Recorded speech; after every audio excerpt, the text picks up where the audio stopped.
Welcome to Divya classes बच्चों। हम कर रहे थे अपना एसएसटी का सैंपल पेपर सॉल्व। ये है 10th क्लास का और आज हम करेंगे खंड घ भाग जिसमें अर्थशास्त्र होगा हमारा, और ये भी 20 मार्क्स का होगा बच्चों। इसमें भी सेम पैटर्न रहने वाला है आपका। शुरू के जो क्वेश्चन होंगे 29 से लेके बच्चों 34 तक ये एमसीक्यू बेस्ड होंगे। तो चलिए देखते हैं अपने क्वेश्चन की कुछ किस तरह से क्वेश्चन पूछे जाएंगे। तो पहला जो क्वेश्चन है बच्चों हमारा वो है अल्प रोजगार तब पैदा होता है। कोई सिचुएशन दे रखी है कि अल्प रोजगार तब पैदा होती है। तो 4 ऑप्शन है इसमें, एक एक करके पढ़ते हैं। पहला ऑप्शन है क, अपेक्षित से अधिक लोग एक कार्य में लगाए जाते हैं। ख है अपेक्षित से कम लोग एक कार्य में लगाए जाते हैं। ग है श्रमिकों को उनके कार्य से अधिक वेतन दिया जाता है, यानी कि उन्होंने जो कार्य किया मजदूरों ने उससे ज्यादा उनको पैसे दिए गए। और घ है नौकरियां केवल उच्च शिक्षित लोगों को दी जाएंगी, यानी ज्यादा पढ़े लिखे लोगों को नौकरियां दी जाएगी, तब अल्प रोजगार पैदा होगा। तो अल्प रोजगार होता है बच्चों कि अल्प रोजगार का अर्थ होता है कि कुछ समय के लिए कार्य, थोड़े समय के लिए कार्य। मान लीजिए कि कोई काम है और वो 5 मजदूर उसको कर सकते हैं, लेकिन हम उसमें 10 मजदूर लगा देंगे तो वो बहुत थोड़े समय में पूरा हो जाएगा, यानी कि कम समय मिला मजदूरों को काम करने के लिए। तो उसी को कहा जाता है बच्चों अल्प रोजगार। तो इसका जो सही उत्तर है वो है क। इसका सही आंसर होगा क। सेकंड क्वेश्चन है हमारा 30। देशों के बीच लोगों की खुशहाली की तुलना करने के लिए प्रति व्यक्ति आय का प्रयोग करने की सीमाओं के बारे में क्या निष्कर्ष निकाला जा सकता है? उत्तर के रूप में सही विकल्प चुनिए। देश के बीच, कोई भी देश हो उसके बीच लोगों की खुशहाली, खुशहाली का अर्थ होता है बच्चों तरक्की, विकास। तो खुशहाली की तुलना करने के लिए प्रति व्यक्ति आय का प्रयोग किन सीमाओं को पता लगाने के लिए किया जाता है? क्या पता लगाया जाता है प्रति व्यक्ति आय से? तो पहला ऑप्शन है हमारा क, यह दर्शाता है कि देश में लोगों के बीच आय कितनी समान है अथवा कितनी असमान वितरित है। ख है किसी देश के विकास को समझने के लिए प्रति व्यक्ति आय ही केवल एक तरीका है। ग है यह आर्थिक खुशहाली का बुनियादी अनुमान तो देता है, परंतु आय की असमानता को छुपा देता है। और घ है यह केवल देश के औद्योगिक विकास को दर्शाता है तथा अन्य कारकों पर विचार नहीं करता है। तो किसी भी देश की खुशहाली को प्रति व्यक्ति आय से आंका जाता है बच्चों। तो इसका सही उत्तर होगा ख। इसका सही उत्तर ख है बच्चों। किसी देश के विकास को समझने के लिए प्रति व्यक्ति आय ही एक केवल तरीका होता है जिससे उस देश के विकास का पता लगाया जाता है। 31 है बच्चों हमारा, निम्नलिखित में से कौन सा उदाहरण दर्शाता है कि तृतीय क्षेत्रक प्राथमिक और द्वितीय दोनों क्षेत्रकों को सहारा देता है? तो सबसे पहले देखते हैं बच्चों कि हमारा प्रथम क्षेत्र क्या होता है, द्वितीय क्या होता है और तृतीय क्या होता है। तो प्राथमिक क्षेत्र ऐसा क्षेत्र होता है बच्चों जो हमें सीधे रोजगार देता है, जैसे कि कृषि, खेती करना हो गया, पशु पालना हो गया, मछली पालना हो गया। कुछ इस तरह के जो व्यवसाय हैं उनको प्राथमिक क्षेत्र के व्यवसाय कहा जाता है। और जैसे कच्चे माल से कोई सामान बनाया जाता है तो उसको द्वितीय क्षेत्र के रोजगार कहा जाता है। जैसे कि मान लीजिए कच्चा माल है सूत, रेशम, कपास, और उसे फैक्ट्रियों में तैयार करके उसे कपड़ा बनाया जाता है, तो वो हो गया द्वितीय क्षेत्र के रोजगार। और तृतीय क्षेत्र के जो रोजगार होते हैं बच्चों उसमें किसी भी सामान को बनाया नहीं जाता, उसमें कोई उत्पादन नहीं किया जाता, बल्कि सेवाएं दी जाती हैं। जैसे बैंकिंग की सेवा हो गई, शिक्षा की सेवा हो गई, स्वास्थ्य की सेवा हो गई। तो इस तरह की जो सेवाएं होती हैं वो इस तृतीय क्षेत्र में आती हैं। तो ऐसा क्या है जो प्राथमिक और द्वितीय दोनों क्षेत्रकों को तृतीय क्षेत्र सहारा देता है? तो इस हिसाब से हमें ऑप्शन को ढूंढना है। तो अपना पहला ऑप्शन देखते हैं, किसान सब्जियां उगाते हैं और सीधे उपभोक्ताओं को बेच देते हैं, जिसमें परिवहन अथवा भंडारण पर कोई खर्च नहीं होता। तो ये नहीं है बिल्कुल भी, क्योंकि तीनों ही क्षेत्र आपस में जुड़े होने चाहिए। ख है हमारा, एक फैक्ट्री जूते बनाती है तथा इसके लिए चमड़े जैसे कच्चे माल का उपयोग करती है तथा जूते वितरण के लिए परिवहन और परचून की दुकानों पर निर्भर करते हैं। ग है हमारा, एक बेकरी ब्रेड बनाकर वितरण सुविधाओं के माध्यम से उन्हें बिक्री के लिए स्थानीय दुकानदारों तक भेजती है, जिसमें कच्चे माल की सीधी कोई भागीदारी नहीं होती, यानी कि इसमें जो प्राथमिक क्षेत्र है वो तो इस्तेमाल ही नहीं हुआ। ग है, एक कंपनी लकड़ी का फर्नीचर बनाती है, परंतु उत्पादन को बेचने के लिए उसे किसी परिवहन अथवा परचून सेवाओं की जरूरत नहीं होती। तो इसका सही उत्तर होगा बच्चों ख। इसका सही उत्तर ख है, क्योंकि देखिए एक फैक्ट्री जूते बनाती है, एक कारखाना हो गया, फैक्ट्री होगी जो जूते बनाती है, और उसके लिए वो कच्चे माल चमड़े का इस्तेमाल करती है। तो पहला और दूसरा रोजगार क्षेत्र जुड़ गए, और उसे वितरण के लिए परिवहन के द्वारा यानी कि व्हीकल्स के द्वारा उसको परचून और दुकानों पर भेजती है, दुकानों पर निर्भर करती है। तो इसमें तीनों ही क्षेत्र का आपस में जुड़ गए, यानी कि प्राथमिक क्षेत्र और द्वितीय क्षेत्र को सहारा किसने दिया? तृतीय क्षेत्र ने। तो इसका सही उत्तर हो गया ख। 32 क्वेश्चन है हमारा बच्चों, भारत में करेंसी नोट कौन जारी करता है? 4 ऑप्शन है हमारे पास। पहला है क वित्त मंत्रालय, ख रिजर्व बैंक ऑफ इंडिया, ग स्टेट बैंक ऑफ इंडिया, या घ सेंट्रल बैंक ऑफ इंडिया। तो भारत में करेंसी नोटों को जारी करने का जो अधिकार दिया गया है वो बच्चों रिजर्व बैंक ऑफ इंडिया को मिला है। रिजर्व बैंक ऑफ इंडिया ही भारत में करेंसी नोटों को जारी करता है। अगर आपसे पूछा जाए 1 रुपये और सिक्कों को जारी कौन करता है, तो 1 रुपये और सिक्के जारी करने का जो अधिकार है बच्चों वो है वित्त मंत्रालय के पास, वो वित्त मंत्रालय के पास है। लेकिन यहाँ पूछा गया है कि करेंसी नोट कौन जारी करता है, तो currency note reserve bank of India करता है। 33 क्वेश्चन है बच्चों हमारा, प नामक एक व्यक्ति यह समझने का प्रयास करता है कि वस्तु विनिमय प्रणाली, अब वस्तु विनिमय प्रणाली एक ऐसी प्रणाली होती है बच्चों जिसमें हम एक सामान खरीदते हैं और बदले में सामान ही बेचते हैं, यानी कि हमें सामान के बदले दूसरा सामान मिलेगा, इसी को कहा जाता है वस्तु विनिमय प्रणाली।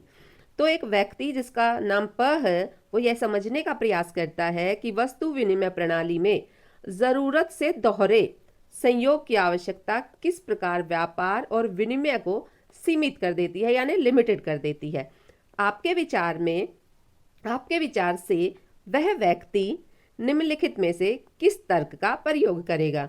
तो पहले अपने क्वेश्चन को समझिए बच्चों कि एक व्यक्ति है जो ये सोचता है कि वस्तु विनिमय प्रणाली में दोहरे संयोग की आवश्यकता, यानी 2 लोगों के सहयोग की आवश्यकता होगी, एक जो सामान बेचेगा और दूसरा जो सामान खरीदेगा, और दोनों के पास वो सामान होना चाहिए जो एक दूसरे को वो उसी समय चाहिए होता है। तो ऐसी स्थिति में क्या होता है, जो वस्तु विनिमय व्यापार है वो सीमित, लिमिट उसकी हो जाती है, यानी कि सीमित लोग ही ऐसा व्यापार करेंगे। ऐसा बहुत कम होता है कि मान लीजिए हमें कपड़ा चाहिए और हम अनाज के बदले कपड़ा चाहते हैं, लेकिन हो सकता है हमें जो कपड़ा चाहिए कपड़े वाले को अनाज ना चाहिए हो। तो इस तरह का एक एग्जाम्पल देखते हैं बच्चों। मान लीजिए एक मोची है जिसके पास जूते हैं और एक किसान है जिसके पास अनाज है। अब मोची अनाज लेना चाहता है और किसान जूते लेना चाहता है, तो ये तो हो गया वस्तु विनिमय।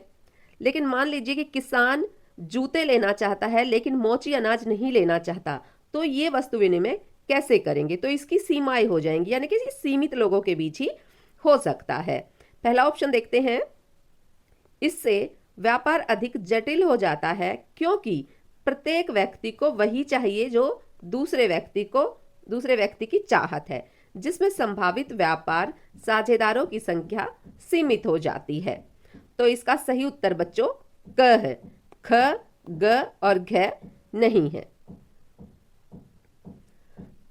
34 क्वेश्चन है बच्चों, वैश्वीकरण के संदर्भ में नीचे दी घटनाओं का उनके परिणामों से सही मिलान कीजिए।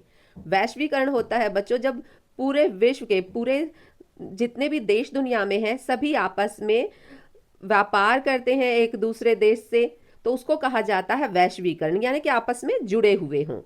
तो कॉलम क और कॉलम ख इनको मिलाना है और सही ऑप्शन को आपको टिक लगाना है। 4 ऑप्शन दिए गए हैं। तो विदेशी निवेश में वृद्धि, कॉलम क का पहला है विदेशी निवेश में वृद्धि। तो विदेशी निवेश में वृद्धि वैश्विक बाजार का विस्तार तथा प्रौद्योगिकी तक पहुंच, यानी कि पहले का पहला है। दूसरा है सांस्कृतिक आदान प्रदान और जागरूकता। जब सांस्कृतिक आदान प्रदान होगा, एक दूसरे की चीज़ों को हम सीखेंगे, जागरूकता लोगों के अंदर आएगी, अवेयरनेस आएगी, तो क्या होगा कि सांस्कृतिक आचरण, विचार और मूल्यों का विस्तार होगा, ये आपस में बढ़ जाएंगे जुड़ के। तीसरा है बच्चों प्रौद्योगिकी का आदान प्रदान एवं जागरूकता। जब प्रौद्योगिकी यानी टेक्नोलॉजी का आदान प्रदान होगा, एक दूसरे से लोग सीखेंगे, एक देश के लोग दूसरे देश से टेक्नोलॉजी सीखेंगे, उनमें जागरूकता आएगी, तो क्या होगा? तो होगा बच्चों कि पारंपरिक जो रोजगार है वो नष्ट हो जाएंगे, यानी पुराने तरीकों से जो रोजगार होते थे वो खत्म हो जाएंगे क्योंकि टेक्नोलॉजी आ जाएगी। 4 है बच्चों बहुराष्ट्रीय निगमों की वृद्धि। बहुराष्ट्रीय निगम होते हैं बच्चों ऐसी कंपनियां जो अपने देश में तो व्यापार करती ही हैं, साथ में वो अन्य देशों के साथ भी व्यापार करती हैं, तो उनको कहा जाता है बहुराष्ट्रीय निगम। तो बहुराष्ट्रीय निगमों की वृद्धि वैश्विक बाजार में बड़ी कंपनियां प्रमुख भागीदार होती हैं, तो ये इसका हो जाएगा बच्चों। तो सही उत्तर आपका होगा घ।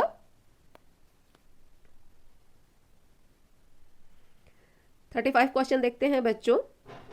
समाज और व्यक्तियों के समग्र कल्याण में योगदान देने में जन सेवाओं की उपयोगिता का मूल्यांकन कीजिए।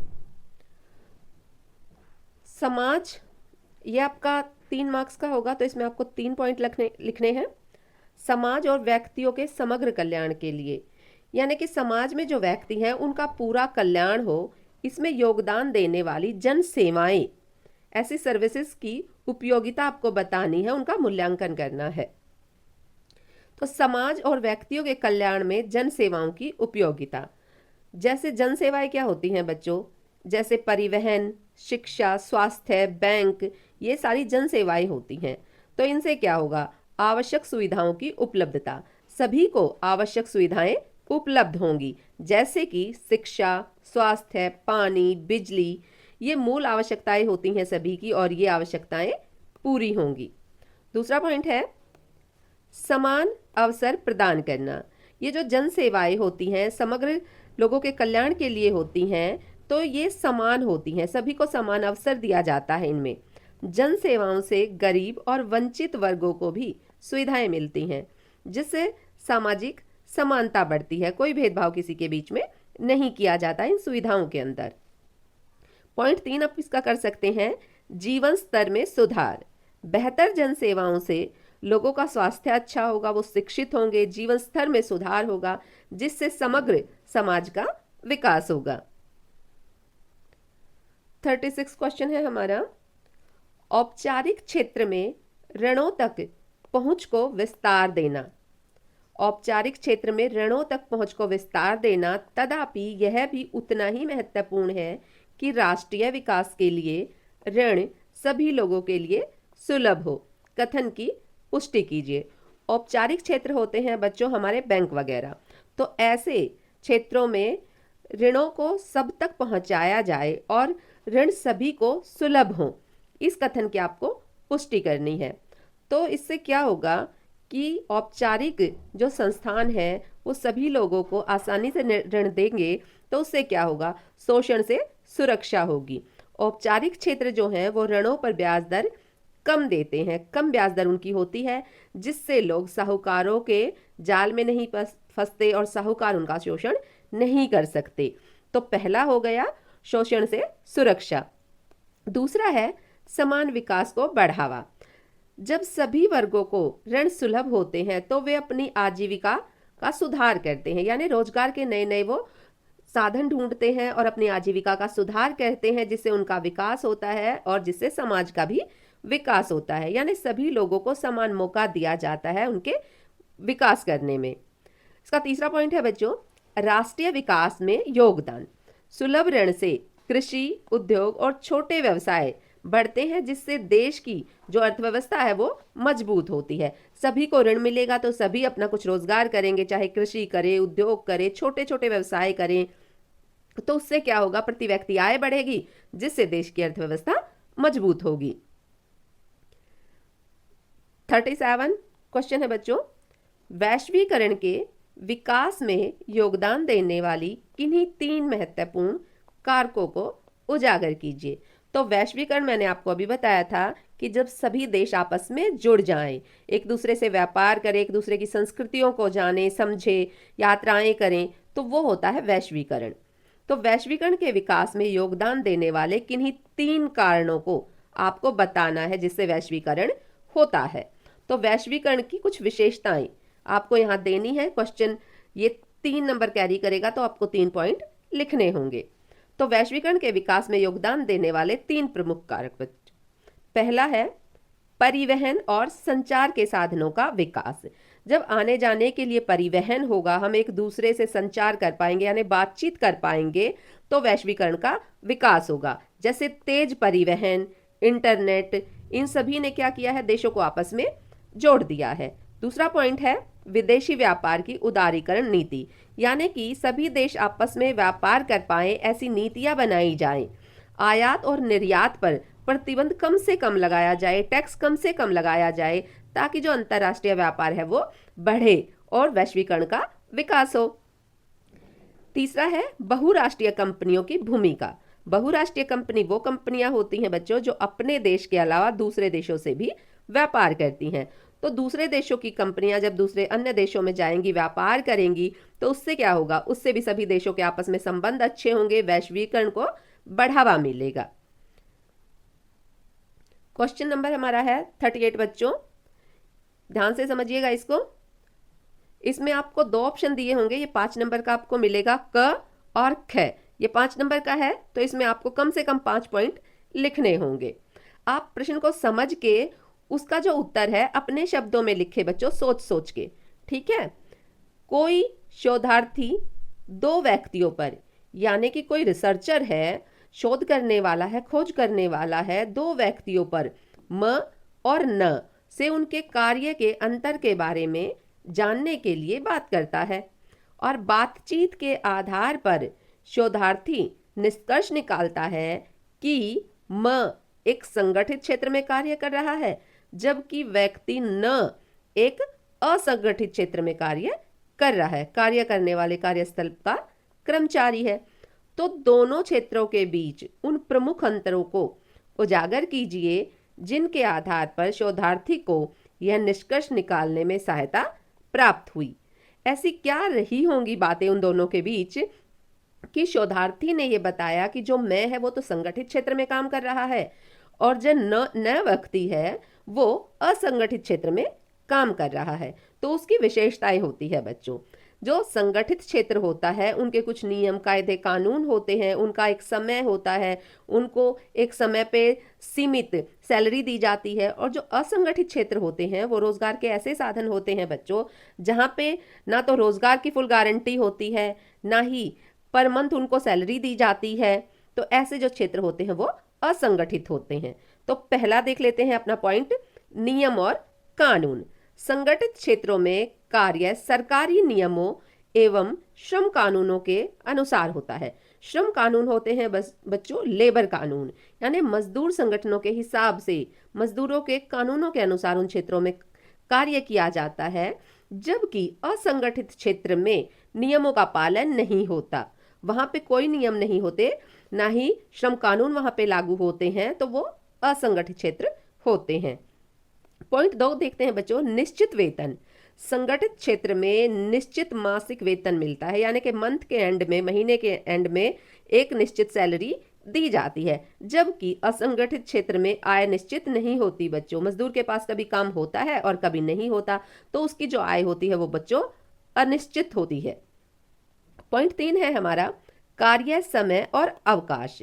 संगठित क्षेत्र में कार्य का समय होता है, एक समय तय कर दिया जाता है कि आपको 9 बजे से लेके 5 बजे तक कार्य करना है। और सवेतन यानी वेतन के साथ उसको अवकाश भी दिया जाता है, जैसे संडे का अवकाश दिया जाता है और उसका वेतन भी नहीं कटता। जबकि जो असंगठित क्षेत्र होते हैं, जहाँ पे लोग ऐसे ही मजदूरी करते हैं खेतों में, कहीं और प्राइवेट सेक्टर में, तो वहाँ पे ऐसा नहीं होता। सामाजिक सुरक्षा, संगठित क्षेत्र में जब काम करने वाला व्यक्ति जो होता है वो रिटायर हो जाता है तो उसको पेंशन दी जाती है, भविष्य निधि होती है, बीमा योजनाएं उनको मिलती हैं। जबकि असंगठित क्षेत्र में ये सारी सुविधाएं नहीं मिलती मजदूरों को, काम करने वालों को। पॉइंट 5 है बच्चों, नौकरियों की सुरक्षा, नौकरी की सुरक्षा। संगठित क्षेत्र में नौकरी अधिक सुरक्षित होती है, उसको उसके पद से कोई हटा नहीं सकता। और जबकि असंगठित क्षेत्र में नौकरी कभी भी समाप्त हो सकती है, उसको कोई भी छीन लेगा, आपकी नौकरी कभी भी जा सकती है। इसका 6 पार्ट देखते हैं बच्चों। 38 में 2 पार्ट आते हैं, 5 नंबर में आपको एक ही करना है, दोनों नहीं करने हैं। अर्थव्यवस्था पर निजीकरण के नकारात्मक और सकारात्मक दोनों प्रभाव हो सकते हैं, तर्क देकर कथन की पुष्टि करें। नकारात्मक होता है बच्चों नेगेटिव और सकारात्मक होता है बच्चों पॉजिटिव, यानी कि अच्छे परिणाम भी होंगे और गलत परिणाम भी होंगे। तो निजीकरण क्षेत्र अर्थव्यवस्था पर कौन कौन से प्रभाव डालता है, आपको दोनों ही बताने हैं, नेगेटिव भी और पॉजिटिव भी। तो सकारात्मक प्रभाव इस तरह है बच्चों, दक्षता में वृद्धि। निजीकरण होता है बच्चों प्राइवेट सेक्टर, जब प्राइवेट सेक्टर आ जाता है किसी भी क्षेत्र में, चाहे वो हॉस्पिटल में आ जाए, चाहे वो बैंकिंग में आ जाए, चाहे वो शिक्षा में आ जाए, तो ऐसे क्षेत्र में दक्षता में वृद्धि होती है, यानी उनका जो कार्य है वो अच्छा होगा। निजी क्षेत्र बेहतर प्रबंधन सेवाओं की गुणवत्ता और उत्पादकता को बढ़ाता है। जब निजी हो जाती है कोई चीज़ तो वहाँ का जो प्रबंधन है, वहाँ की जो सेवाएं हैं, उनकी गुणवत्ता बढ़ जाती है, क्वालिटी बढ़ जाती है और काम भी ज़्यादा होता है। पॉइंट 2 है बच्चों प्रतिस्पर्धा को बढ़ावा, यानी कि उनके अंदर कंपटीशन हो जाता है। जितनी भी प्राइवेट सेक्टर के, चाहे वो स्कूल हो, कॉलेज हो या फिर आपके हॉस्पिटल हो, इन सब में कंपटीशन होता है, तो ये बेहतर सुविधा देने की कोशिश करती हैं अपने ग्राहकों को, अपने सेवाधारकों को। तो पॉइंट 3 है इसका, सरकारी बोझ में कमी। मान लीजिए कोई क्षेत्र है, चाहे स्कूल हो, कॉलेज हो, हॉस्पिटल हो, वो घाटे में चल रहा है और सार्वजनिक उपक्रमों का भार सरकार पर फिर कम होता है। इसके नेगेटिव पॉइंट देख लेते हैं बच्चों। सबसे पहले क्या होगा, रोजगार की असुरक्षा।